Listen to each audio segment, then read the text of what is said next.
Let's kind of open our hearts a little bit to the idea of a phenomenon that occurs quite often in the spiritual domain. It's the idea of mysticism. What comes up for you when you think of a mystic? How do you envision them?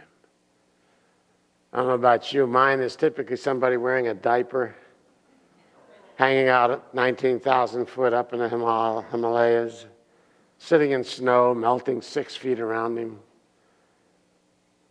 And then when you come to him for the final word on how to get it through life, he'll say, remember, wet birds do not fly at night, or something equally mystical. Well, that's not the truth of it. Not so, say the wise ones, the ones who really know. They remind us that we can be mystics while putting in time as the CEO of a Fortune 500 executive exercise, or as an unwed mother of 9 kids in a fierce ghetto someplace. Mysticism isn't about what's going on in the temporal world of ever-changing form. It's about remembering that, though you may be currently in that world, you are not necessarily of that world. Same. Have you ever gotten caught up in an incredible celebration of what you might call the animating principle? What is it that creates my capacity to move through time and space and say things and do things, to be energetic within that context? And then at the same time, I'll be doing something at the sink in the morning, and there'll be a little bit of banana residue on top of the compost. And all around it are little expressions of animating principle we call gnats. Have you ever really paid attention to a gnat? You talk about the mystical nature of animating principle. How in the hell does something that small fly and know where it's going and know what it wants to do? Animating principle is all around us. That's the life force that we all share in common. The animating principle that gives that gnat its capacity to be a gnat is the same animating principle that allows me to do what I'm doing in this moment.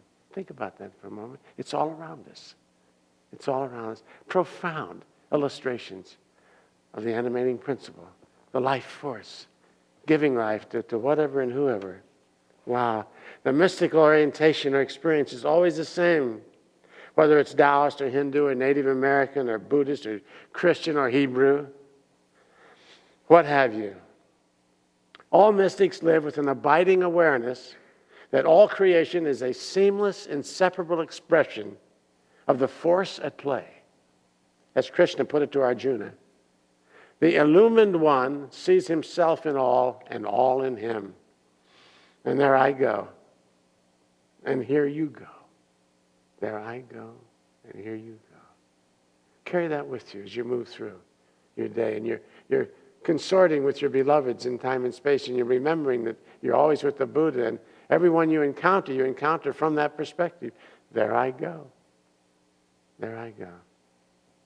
And here he goes. As the 19th century Christian mystic Meister Eckhart observed, to watch a child pouring water into a glass is to watch God pouring God into God. Or again, going around looking for God is like sitting on an ox looking for an ox to ride. Or again, the dung and the stable and God are one. The fleas and the cat are one. Do you want to see God? You ready for this? Go home and look in the mirror. Go home and look in the mirror. Animating principle. All around us. Manifesting. It's an infinite variety of pictures and places and things. All there just for the joy of the dance. It's kind of like what God does to keep from getting bored.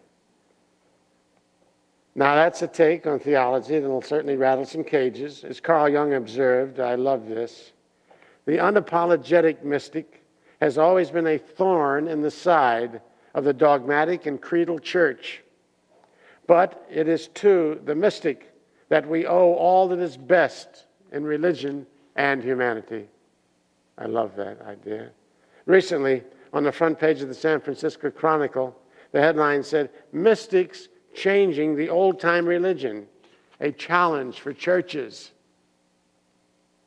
The article brought out the fact that a growing population of spiritual seekers are seeking the truth in teachings embraced by religions outside their traditional persuasion, and are now insisting these fresh insights be included in the doctrine of their hometown churches.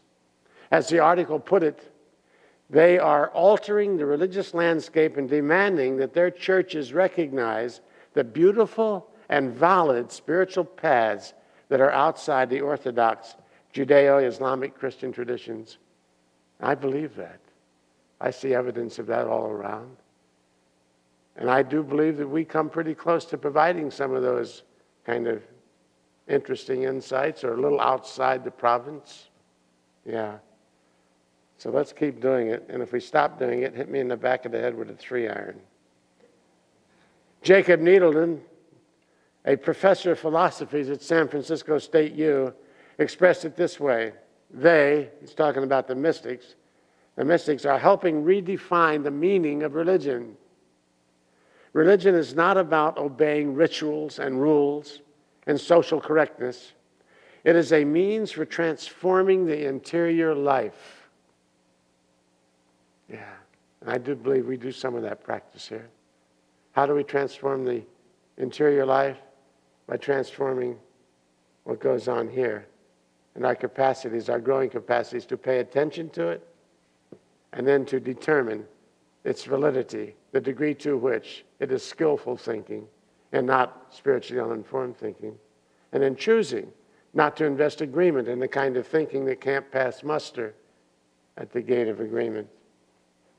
Could it be that scarcely 10 years into the 21st century, we are hearing and bearing witness to the ghost dance of the traditional and Orthodox Christian churches? The ones out there doing their best to preserve dying institutions with dead-tired mythology and doctrine and worship form. Valid questions, I would say, and certainly ones for us to keep in mind, lest we get so bogged down in tradition, and we forget to keep the unity experience a fresh and provocative experience. And we forget to take it out into the streets and let people know there is a new way, a different way of thinking, a way of thinking that will preserve the grace of the peace and serenity that we're created in the image and likeness of. Remember that.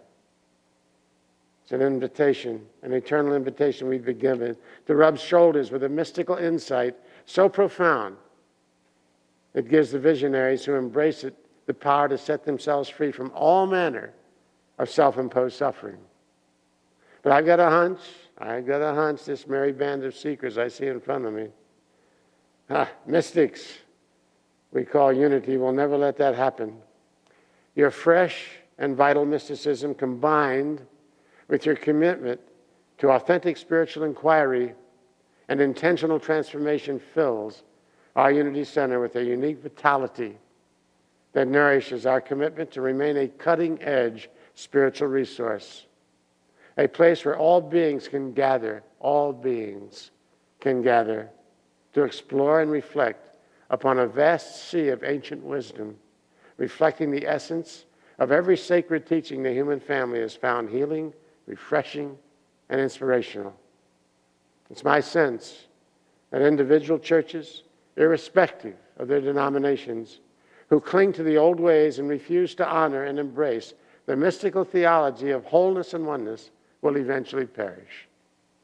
At the same time, those visionary churches that choose to change and grow into spacious, inclusive statements of God's eternal love for the whole creation will become dynamic spiritual centers whose influence will be felt throughout the planet. And I say, viva la mystique, viva la unity. Thank you, and God bless you.